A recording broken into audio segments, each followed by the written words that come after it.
On this video, I wanted to discuss cross multiplying.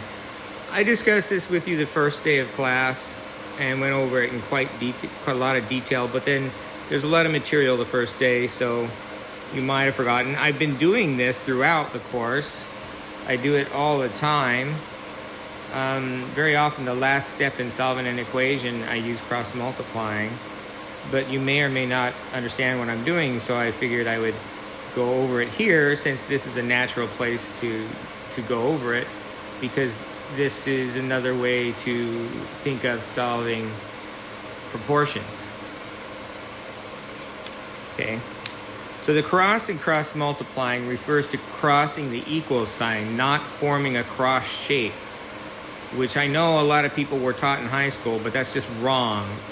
And if you don't believe me, well, sorry for you. That's just too damn bad.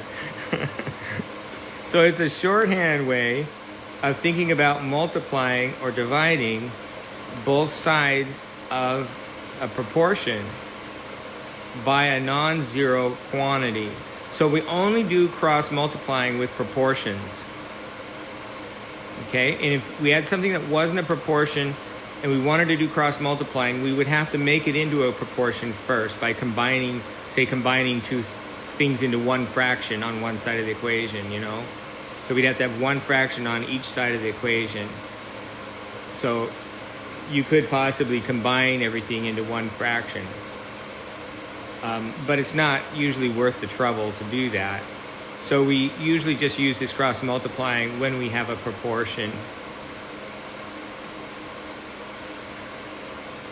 And it's just multiplying both sides of the equation by the least common denominator.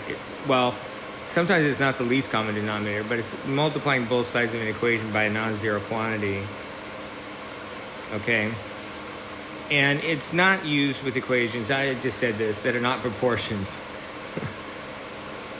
And so there it is. That's cross multiplying. That's the most common place you'll see it. I'll have like x over 2 equals 6, and I'll say, okay, x is 12. Because I just cross multiplied. I'm multiplying both sides by b, but I don't have to think of it that way. And that's the advantage of this cross multiplying. You're not doing anything different than multiplying both sides of the equation by something. You're just thinking of it in a kind of a shortcut way. It's just really quick and easy to think of it this way, okay? So that gives me A equals BC. So I'm just going to do a bunch of examples of these. A over B equals C over D. I can put the B on the left, on the top, on the right. Just cross multiply. That's the same thing as multiplying both sides by B. Think about it.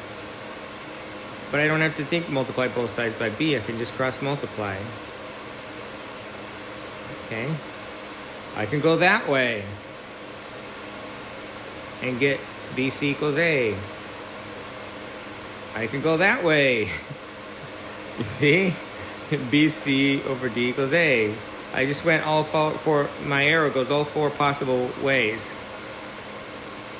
And all of those are just multiplying both sides by B. Right? I can put the A on bottom if I wanted to, on the right side. If it's in the numerator on the left, it's in the denominator on the right. It's that simple. There might be some reason to do that. Hard to imagine, but sometimes there are. I can do that. Just because there's a D in the denominator doesn't stop me from putting the A down there with it. Right? I can do that. You see, I hope you're getting the pattern here because this is pretty easy. Yeah? All of those work. And I think what gives people most trouble with this is they're afraid to do it. But it doesn't work if you have a plus. Like if you had AB equals C plus something else hanging off the end, this doesn't work because it's not a proportion. Proportion is a fraction equal to a fraction. This is a fraction, it's just over 1. You don't have to write the over 1, and we usually don't. A over 1, right? We usually don't, but you can if you want. I wouldn't write it in. I would just get used to this is the numerator. This is the numerator with the denominator 1.